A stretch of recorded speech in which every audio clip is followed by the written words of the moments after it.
Hi, and welcome back to Body Positive Exercise. Today is all about finding balance and letting go of perfectionism. So something we're going to explore in today's lesson or in today's class is really all about that there is no such thing as perfect balance. If you look physically at someone trying to balance, maybe you've been to Cirque du Soleil, maybe you've been to some kind of gymnastics event, if you look really close at maybe the foot when you're balancing, there's a lot of shifts to the ankle. The foot is constantly moving. So there's no static pose in a balancing position. There's all these ebbs and flows. And that also translates over into real life.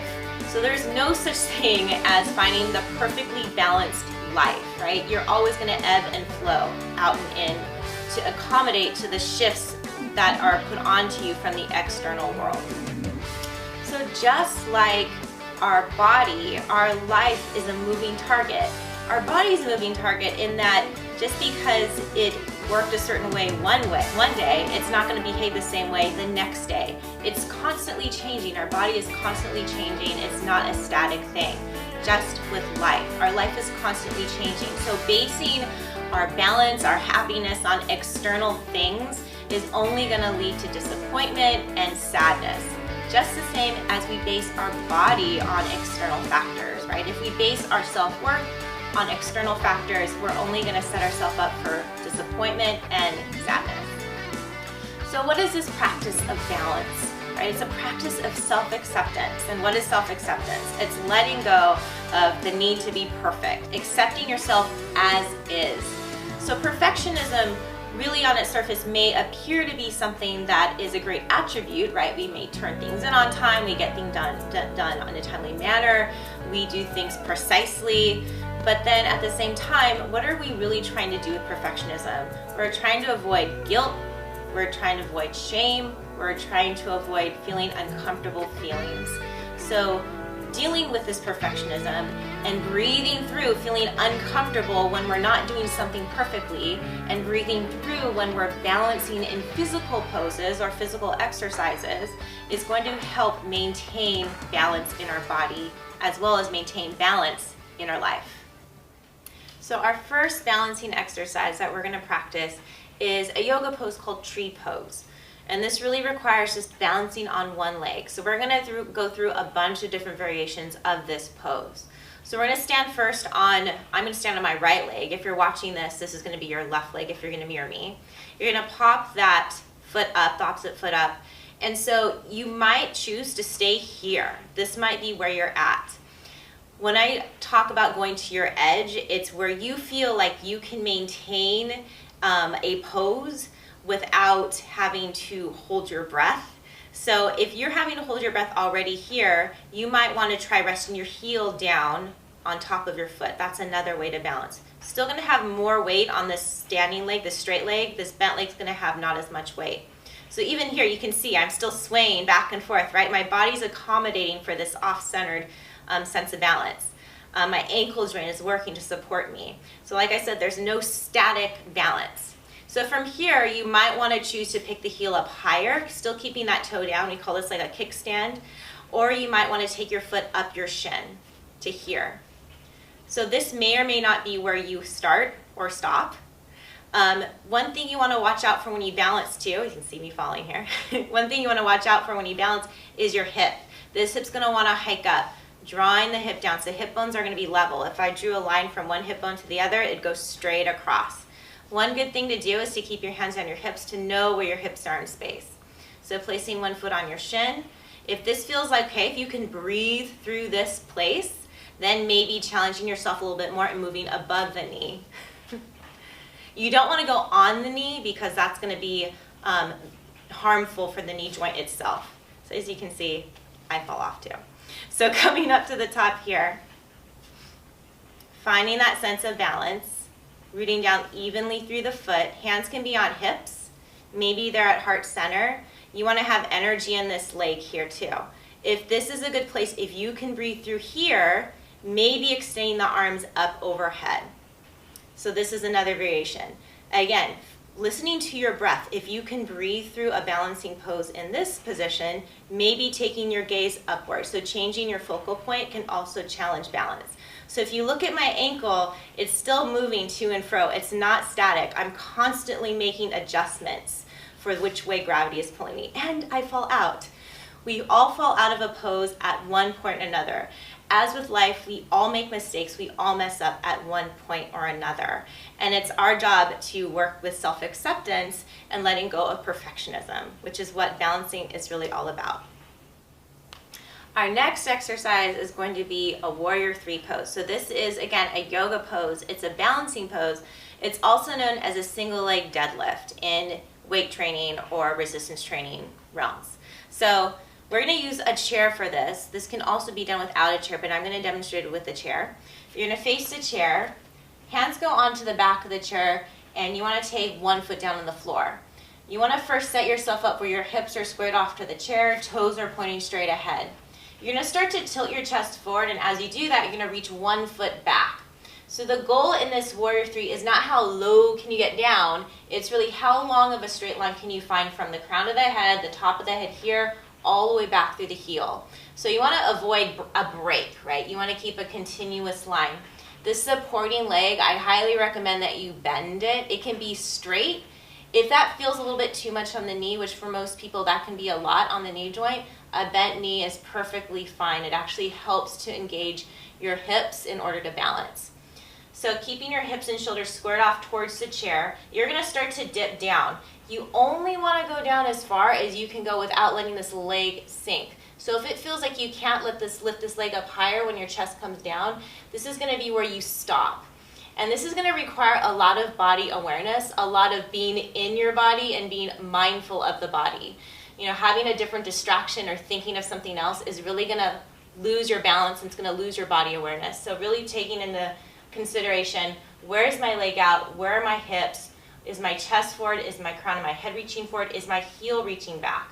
So you can stay here with the hands on the chair, and this can be a balancing pose. Or for further challenge, you might want to take your hands to heart center, or maybe extend the arms straight out in front of you. So holding here and breathing, focusing on breath. If you can't breathe through a balancing pose or a balancing exercise, then it's time to back off. Maybe you lift up a little bit. Again, keeping that long line from crown of the head to the back of the foot. Breathing and holding.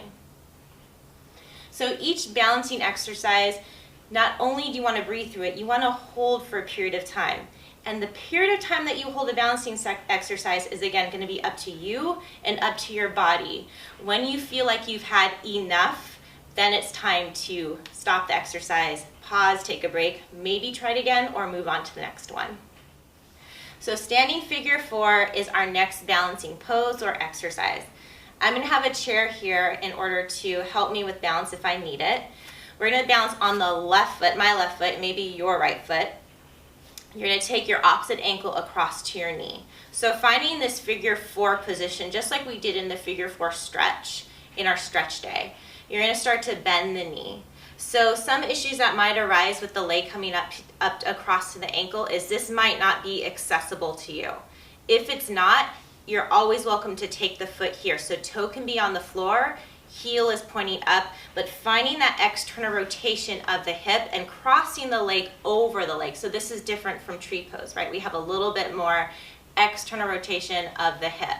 So bending the knee here or coming up here with the opposite foot. Hand can be on the chair initially if you want to have that stability factor, pushing the hips back or pulling them back, shifting a little bit more weight into the heel of the standing foot. Once you find that stability and you can find your breath and you can keep a focal point, we call it drishti in yoga, you can take your hands to heart center. See how I'm glad I have that chair there? You can take your hands to heart center here, finding that balance. Sometimes it's nice to take your arms up, holding here, just like with tree pose, reaching the arms up as you sink the hips down, shoulders release. Breathing through the balance. So again, if you can't breathe, that's a sign that it's time to maybe back off the pose from here, or maybe come up a little bit, or maybe take the hand to the chair. You want to remember to do both sides, so switching feet and doing it on the other side. Our next exercise is going to be an opposite arm, opposite leg reach. So we're going to come into this with the shoulders directly over the wrists, knees directly underneath the hips. You want to distribute your weight equally amongst your hands and knees, and then focus in on finding a neutral spine. So avoiding that excessive arching or excessive rounding, kind of like what you do in cat-cow, and finding a happy medium between the two. So once you do that, lengthening through the crown of the head as you reach back through the tailbone, you might want to step the knees closer together first, and then we're going to take your left arm forward first. So when you do this, there's a tendency to fall into that shoulder. Push into the floor to kind of plug this supporting shoulder in. And then we're going to tuck, I like tucking my back toes under, it gives me a little bit more sense of balance. Extending your opposite leg straight back. So flexing that right foot, reaching through the heel. So you want to think reaching in opposite directions, lengthening rather than finding height, you're going to find length. Fingertips stretch forward, heel reaches back. My thumb's pointing up to maintain a natural alignment of my shoulder. So this is a good option if that feels okay. If not, maybe taking the knee down and just practicing with the arm. Maybe starting with just the leg back. If you have wrist issues, this can also be done on the fists. So coming down to here, this keeps your wrists in a lengthened position, or maybe taking your hands up on blocks to give your wrists a little bit more elevation. So holding here and breathing, again, noticing what your breath is doing. So if that was not challenging enough, if you want a little bit more challenge and you're able to breathe through that balancing pose, you can also make this into more of an externally rotated pose. So you're going to take same opposite arm leg, forward and back. You're going to take your left arm out to the left and then sweep your right leg to the right so that you're coming into this more externally rotated position. Again, pushing the floor away, plugging the shoulder into the shoulder socket, keeping the hips as level as possible and maintaining a neutral spine. If you're able to breathe through this, you know that you're at the place where you want to be. If you can't breathe through this, that's just, again, a sign that you need to back off, make a different choice to honor your body. So our next balancing exercise is side plank. And this can be a very, very difficult, challenging exercise, not only for shoulder stability, but also for core stability as well. So what we're going to do first is I'm going to go through less physically challenging variation and move up to more challenging variations of this pose. So we're going to start off on the forearm. This is a little less challenging because there's not a long lever arm going into physics, right? This is going to be more challenging for the shoulder than this. So you're going to stack the knees. You want your ankles directly behind the knees. Elbow's going to be directly underneath your shoulder. You want your hip, your knee, your shoulder, and your head all in one plane. You're going to lift up from your hip. Maybe keep the arm here for balance, or maybe taking your arm up. So this is option number one. Option number two is going to be that you take your bottom leg straight out. The side of the foot is going to be down on the mat. Uh-oh, what? You said bottom leg. Okay. So option number two. Option number two is taking your top leg out onto the mat. You want to flex that foot so the heel's reaching away. Push down into the knee, lift up the hip. And again, maybe taking the arm up or maybe keeping it down for balance. Hip wants to be stacked over your bottom hip. You want to, again, straight line from ankle, hip, shoulder, head. Arm stretches straight up. This is option number two. You can always do these on your hands. So if you don't have any shoulder issues, if you feel like you're a shoulder strong and it's just a different reason why you want to find a variation or less physically demanding variation, you can come up to here with your arm up. Same thing here. So moving on to another option, straightening your bottom leg and taking your top foot in front. This again can be done on the elbow, on the forearm if you have wrist problems, lifting up here, flexing that bottom foot, extending your arm up. This can be done with an arm straight, pressing down, lifting up here. So you want to make sure this top foot is flat, and most of my stability is coming from my arm. I'm pushing the floor away. I'm plugging the shoulder into my shoulder socket. I'm spinning my bicep kind of forward. Arm can be up.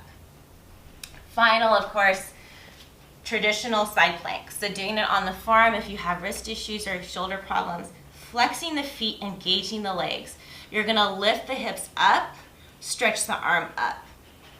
Another variation of this is maybe sweeping the arm forward. You wanna make sure that the pinky is facing the floor. You're again pushing in the full length of the forearm so that your hips lift. Push down to lift up.